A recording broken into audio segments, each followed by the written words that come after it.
¿Debe quien no es un experto en cuestiones económicas y sociales opinar sobre el socialismo? Por una serie de razones creo que sí. Permítasenos primero considerar la cuestión desde el punto de vista del conocimiento científico. Puede parecer que no hay diferencias metodológicas esenciales entre la astronomía y la economía. Los científicos en ambos campos procuran descubrir leyes de aceptabilidad general para un grupo circunscrito de fenómenos, para hacer la interconexión de estos fenómenos tan claramente comprensible como sea posible. Pero en realidad estas diferencias metodológicas existen. El descubrimiento de leyes generales en el campo de la economía es difícil porque la observación de fenómenos económicos es afectada a menudo por muchos factores, que son difícilmente evaluables por separado. Además, la experiencia que se ha acumulado desde el principio del llamado periodo civilizado de la historia humana, como es bien sabido, ha sido influida y limitada en gran parte por causas que no son de ninguna manera exclusivamente económicas en su origen. Por ejemplo, la mayoría de los grandes estados de la historia debieron su existencia a la conquista. Los pueblos conquistadores se establecieron, legal y económicamente, como la clase privilegiada del país conquistado. Se aseguraron para sí mismos el monopolio de la propiedad de la tierra y designaron un sacerdocio de entre sus propias filas. Los sacerdotes, con el control de la educación, hicieron de la división de la sociedad en clases una institución permanente y crearon un sistema de valores por el cual la gente estaba a partir de entonces, en gran medida de forma inconsciente, dirigida en su comportamiento social. Pero la tradición histórica es, como se dice, de ayer. En ninguna parte hemos superado realmente lo que Thorstein Veblen llamó la fase depredadora del desarrollo humano. Los hechos económicos observables pertenecen a esa fase, e incluso las leyes que podemos derivar de ellos no son aplicables a otras fases. Puesto que el verdadero propósito del socialismo es precisamente superar y avanzar más allá de la fase depredadora del desarrollo humano, la ciencia económica en su estado actual puede arrojar poca luz sobre la sociedad socialista del futuro. En segundo lugar, el socialismo está guiado hacia un fin ético social. La ciencia, sin embargo, no puede establecer fines e, incluso menos, inculcarlos en los seres humanos. La ciencia puede proveer los medios con los que lograr ciertos fines. Pero los fines por sí mismos son concebidos por personas con altos ideales éticos y, si estos fines no son endebles, sino vitales y vigorosos, son adoptados y llevados adelante por muchos seres humanos quienes, de forma semi-inconsciente, determinan la evolución lenta de la sociedad. Por estas razones, no debemos sobreestimar la ciencia y los métodos científicos cuando se trata de problemas humanos. Y no debemos asumir que los expertos son los únicos que tienen derecho a expresarse en las cuestiones que afectan a la organización de la sociedad. Muchas voces han afirmado desde hace tiempo que la sociedad humana está pasando por una crisis, que su estabilidad ha sido gravemente dañada. Es característico de tal situación que los individuos se sienten indiferentes o incluso hostiles hacia el grupo, pequeño o grande, al que pertenecen. Como ilustración, déjenme recordar aquí una experiencia personal. Discutí recientemente con un hombre inteligente y bien dispuesto a la amenaza de otra guerra, que en mi opinión pondría en peligro seriamente la existencia de la humanidad, y subrayé que solamente una organización supranacional ofrecería protección frente a ese peligro.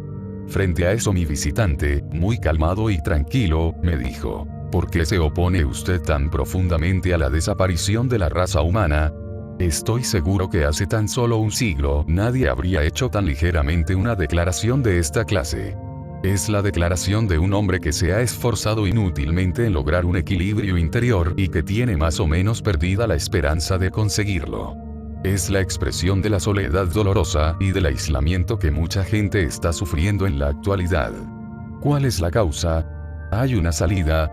Es fácil plantear estas preguntas, pero difícil contestarlas con seguridad.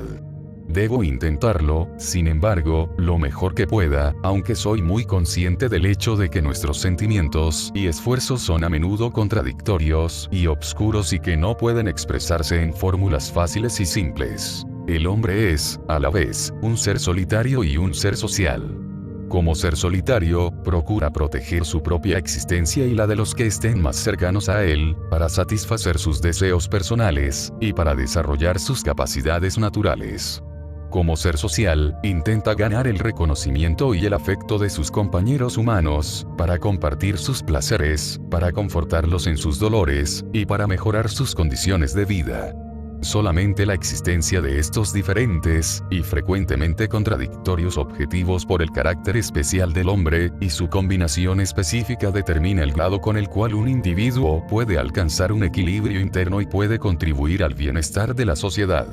Es muy posible que la fuerza relativa de estas dos pulsiones esté, en lo fundamental, fijada hereditariamente. Pero la personalidad que finalmente emerge está determinada en gran parte por el ambiente en el cual un hombre se encuentra durante su desarrollo, por la estructura de la sociedad en la que crece, por la tradición de esa sociedad, y por su valoración de los tipos particulares de comportamiento.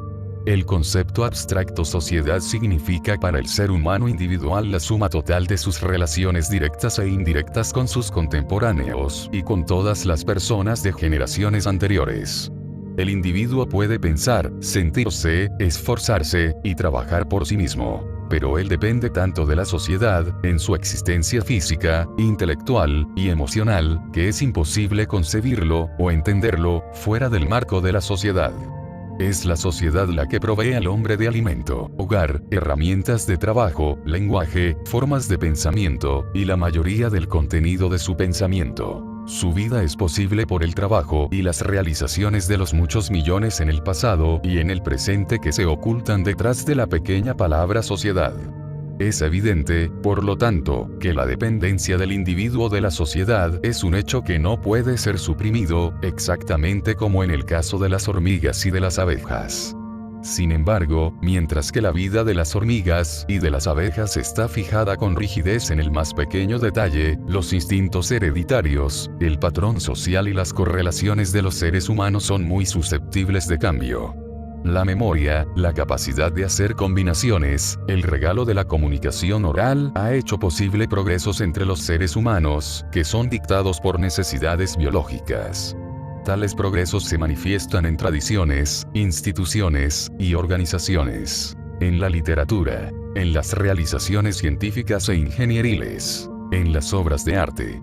Esto explica que, en cierto sentido, el hombre puede influir en su vida y que puede jugar un papel en este proceso el pensamiento consciente y los deseos. El hombre adquiere en el nacimiento, de forma hereditaria, una constitución biológica que debemos considerar fija e inalterable, incluyendo los impulsos naturales que son característicos de la especie humana.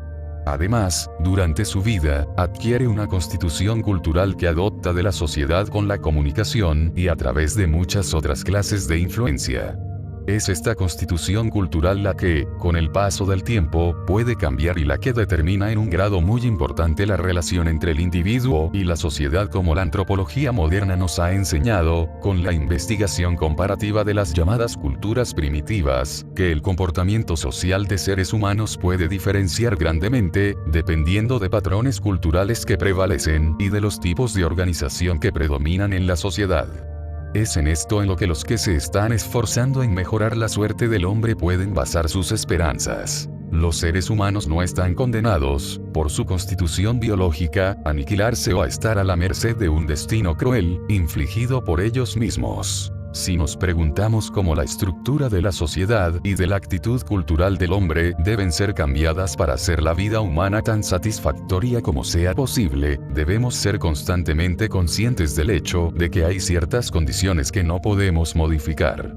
Como mencioné antes, la naturaleza biológica del hombre es, para todos los efectos prácticos, inmodificable. Además, los progresos tecnológicos y demográficos de los últimos siglos han creado condiciones que están aquí para quedarse. En poblaciones relativamente densas asentadas con bienes que son imprescindibles para su existencia continuada, una división del trabajo extrema y un aparato altamente productivo son absolutamente necesarios.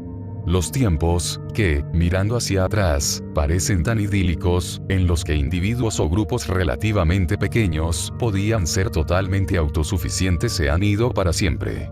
Es solo una leve exageración decir que la humanidad ahora constituye incluso una comunidad planetaria de producción y consumo. Ahora he alcanzado el punto donde puedo indicar brevemente lo que para mí constituye la esencia de la crisis de nuestro tiempo. Se refiere a la relación del individuo con la sociedad. El individuo es más consciente que nunca de su dependencia de sociedad. Pero él no ve la dependencia como un hecho positivo, como un lazo orgánico, como una fuerza protectora, sino como algo que amenaza sus derechos naturales, o incluso su existencia económica. Por otra parte, su posición en la sociedad es tal que sus pulsiones egoístas se están acentuando constantemente, mientras que sus pulsiones sociales, que son por naturaleza más débiles, se deterioran progresivamente. Todos los seres humanos, cualquiera que sea su posición en la sociedad, están sufriendo este proceso de deterioro. Los presos a sabiendas de su propio egoísmo, se sienten inseguros, solos, y privados del disfrute ingenuo, simple y sencillo de la vida. El hombre solo puede encontrar sentido a su vida, corta y arriesgada como es, dedicándose a la sociedad. La anarquía económica de la sociedad capitalista tal como existe hoy es, en mi opinión, la verdadera fuente del mal. Vemos ante nosotros a una comunidad enorme de productores que se están esforzando incesantemente privándose de los frutos de su trabajo colectivo, no por la fuerza, sino en general en conformidad fiel con reglas legalmente establecidas. A este respecto, es importante señalar que los medios de producción, es decir, la capacidad productiva entera que es necesaria para producir bienes de consumo tanto como capital adicional, puede legalmente ser, y en su mayor parte es, propiedad privada de particulares. En aras de la simplicidad, en la discusión que sigue llamaré trabajadores a todos los que no compartan la propiedad de los medios de producción, aunque esto no corresponda al uso habitual del término. Los propietarios de los medios de producción están en posición de comprar la fuerza de trabajo del trabajador. Usando los medios de producción, el trabajador produce nuevos bienes que se convierten en propiedad del capitalista. El punto esencial en este proceso es la relación entre lo que produce el trabajador y lo que le es pagado, ambos medidos en valor real. En cuanto que el contrato de trabajo es libre, lo que el trabajador recibe está determinado no por el valor real de los bienes que produce, sino por sus necesidades mínimas y por la demanda de los capitalistas de fuerza de trabajo en relación con el número de trabajadores compitiendo por trabajar. Es importante entender que incluso en teoría el salario del trabajador no está determinado por el valor de su producto. El capital privado tiende a concentrarse en pocas manos, en parte debido a la competencia entre los capitalistas, y en parte porque el desarrollo tecnológico y el aumento de la división del trabajo animan la formación de unidades de producción más grandes a expensas de las más pequeñas. El resultado de este proceso es una oligarquía del capital privado cuyo enorme poder no se puede controlar con eficacia incluso en una sociedad organizada políticamente de forma democrática. Esto es así porque los miembros de los cuerpos legislativos son seleccionados por los partidos políticos, financiados en gran parte o influidos de otra manera por los capitalistas privados quienes, para todos los propósitos prácticos, separan al electorado de la legislatura. La consecuencia es que los representantes del pueblo de hecho no protegen suficientemente los intereses de los grupos no privilegiados de la población. Por otra parte, bajo las condiciones existentes, los capitalistas privados inevitablemente controlan, directamente o indirectamente, las fuentes principales de información, prensa, radio, educación.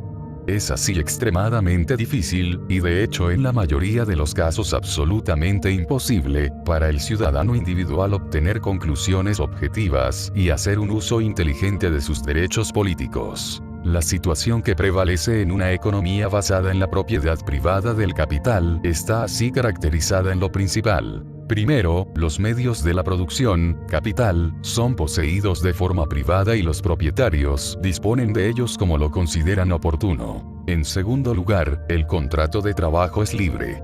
Por supuesto, no existe una sociedad capitalista pura en este sentido. En particular, debe notarse que los trabajadores, a través de luchas políticas largas y amargas, han tenido éxito en asegurar una forma algo mejorada de contrato de trabajo libre para ciertas categorías de trabajadores. Pero tomada en su conjunto, la economía actual no se diferencia mucho de capitalismo puro. La producción está orientada hacia el beneficio, no hacia el uso. No está garantizado que todos los que tienen capacidad y quieran trabajar puedan encontrar empleo. Existe casi siempre un ejército de parados.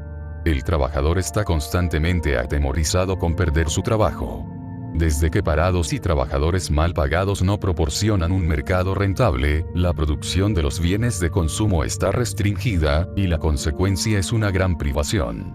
El progreso tecnológico produce con frecuencia más desempleo en vez de facilitar la carga del trabajo para todos. La motivación del beneficio, conjuntamente con la competencia entre capitalistas, es responsable de una inestabilidad en la acumulación y en la utilización del capital que conduce a depresiones cada vez más severas. La competencia ilimitada conduce a un desperdicio enorme de trabajo, y a ese amputar la conciencia social de los individuos que mencioné antes. Considero esta mutilación de los individuos el peor mal del capitalismo. Nuestro sistema educativo entero sufre de este mal. Se inculca una actitud competitiva exagerada al estudiante, que es entrenado para adorar el éxito codicioso como preparación para su carrera futura. Estoy convencido de que hay solamente un camino para eliminar estos graves males: el establecimiento de una economía socialista, acompañado por un sistema educativo orientado hacia metas sociales. En una economía así, los medios de producción son poseídos por la sociedad y utilizados de una forma planificada. Una economía planificada que ajuste la producción a las necesidades de la comunidad, distribuiría el trabajo a realizar entre todos los capacitados para trabajar y garantizaría un sustento a cada hombre, mujer y niño. La educación del individuo, además de promover sus propias capacidades naturales, procuraría desarrollar en él un sentido de la responsabilidad para sus compañeros hombres en lugar de la glorificación del poder y del éxito que se da en nuestra sociedad actual. Sin embargo, es necesario recordar que una economía planificada no es todavía socialismo. Una economía planificada puede estar acompañada de la completa esclavitud del individuo. La realización del socialismo requiere solucionar algunos problemas sociopolíticos extremadamente difíciles. ¿Cómo es posible, con una centralización de gran envergadura del poder político y económico, evitar que la burocracia llegue a ser todopoderosa y arrogante? ¿Cómo pueden estar protegidos los derechos del individuo y cómo asegurar un contrapeso democrático al poder de la burocracia?